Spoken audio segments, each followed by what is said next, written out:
Hi, I'm Rob Wolf, Director of Communications at the Center for Court Innovation, and I am at Community Justice 2012 at the end of January in Washington, D.C., and I am speaking with Kurt Sandstrom, who is Assistant Deputy Minister. Assistant Deputy Minister, thank you, Kurt, for Alberta Justice in the province of Alberta in Canada.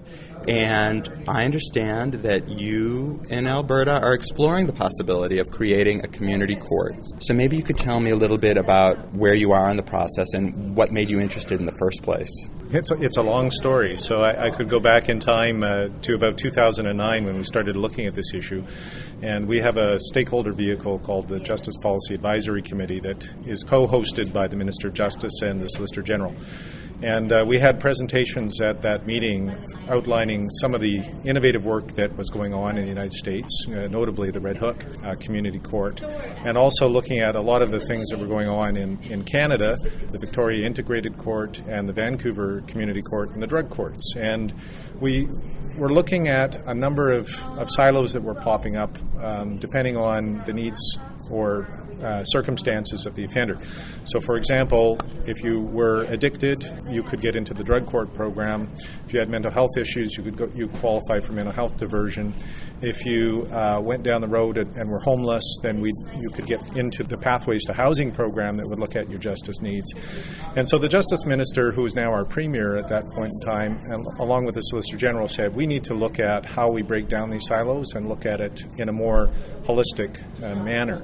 So the Integrated Justice Services Project was born, and we engaged some consultants who looked at all of the models across North America and came out with a Cadillac model, which we'd like to implement. But we're not able to make as much headway on the Cadillac model at the moment. We are taking small steps, and right at the moment we're launching a pilot in Calgary, Alberta, that will be entitled the Safe Communities Resource Center, and it will be focusing on the population that is post-conviction but will be serving their sentence in the community.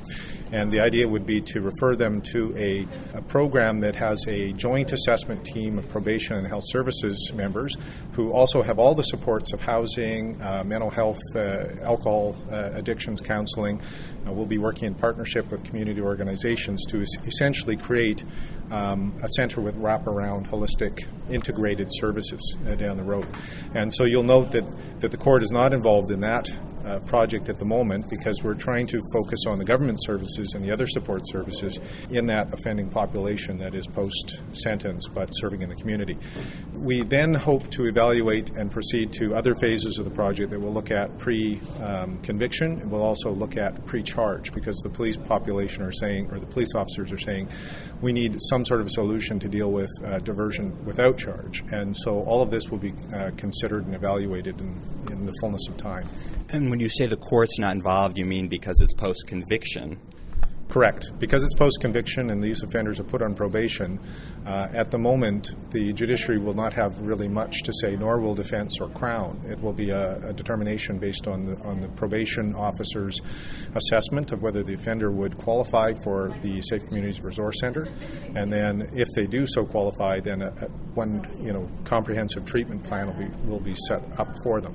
The judiciary are involved in our two drug courts in the province already in the pre-trial or pre-conviction population. So right at the moment we're working with them to ensure that they've got everything they need to come at it holistically, and we're hoping to build on some of their experiences when we go forward with the project further. So your vision, but correct me if I'm wrong, is that this resource center that you're pulling together using community-based organizations and not-for-profits and such, and government agencies presumably, could serve as a resource for these other components when and if you create them, the pretrial one that you referred to, it would be sort of an all-in-one place that, as it expands, you perhaps could draw upon and refer defendants to? Yes and no. We want to make sure that the phases are separate from coming up with one cookie-cutter approach. So we may be looking at the Resource Center doing some of this, but we may also be looking at other solutions. For example, right at the moment, we've got two communities in Alberta, Edmonton and Calgary, organizing at the community level with respect to their community-based organizations, because they're reaching out to clients in distress, and they're at the moment saying we need to do business differently. We need to provide one place for a person who's not even charged with an offense to have their distress remediated in some fashion or another. So the community right at the moment is driving some of this solution making. We're going to be participating as a government with those community organizations. What they set up could be the response to the other phases of our project. And the key is that we're going to continue to integrate as we move forward. We have a number of, as I said earlier, silos that we'll need to kind of put together. And we're creating one position within our Safe Communities provincial government that we call the Director of Integrated Justice Services. And this person's position will be to further integrate, to further design programming that will get at the offender's criminogenic needs and really try to move that marker in terms of an integrated provincial system. And how much emphasis are you placing on evidence-based practices using strategies that evidence has shown apparently works? That's the cornerstone to the model. We're looking at only working with programs that have been evaluated and have been shown to be successful.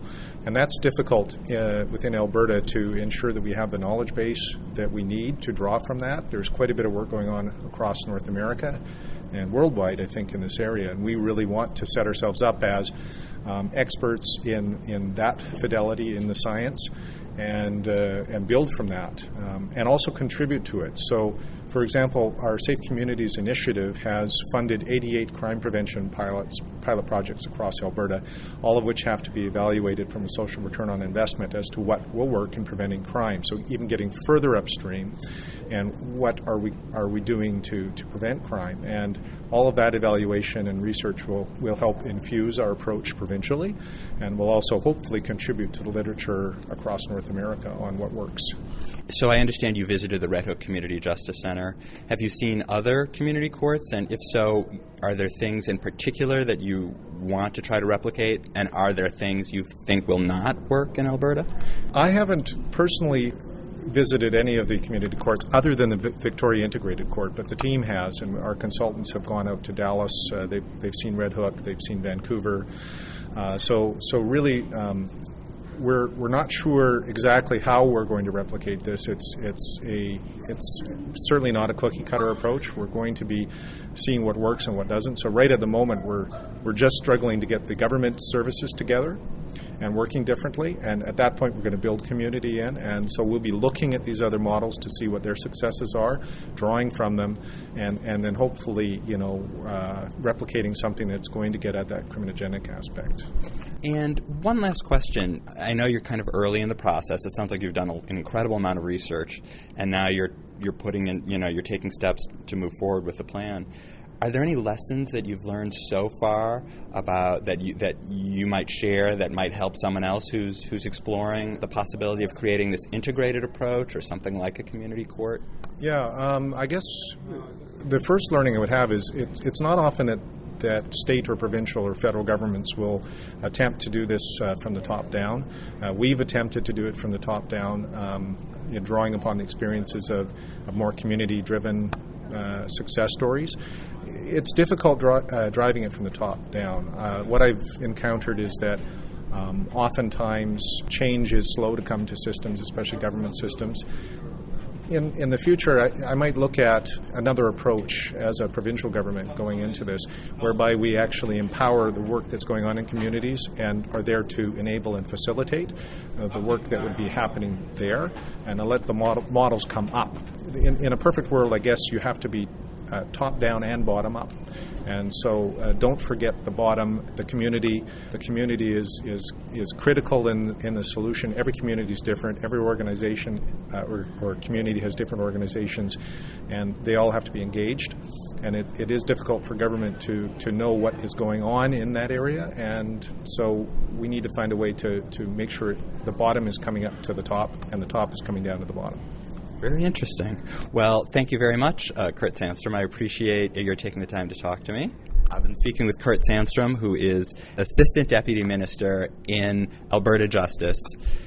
and you guys are working on exploring the possibility of creating something like a community court or an integrated approach, offering alternatives to incarceration, enhancing probation. Exactly. Integrated Justice Services is what we're calling it, as opposed to being a court at the moment. So thanks very much for taking the time to talk to me. Thanks very much.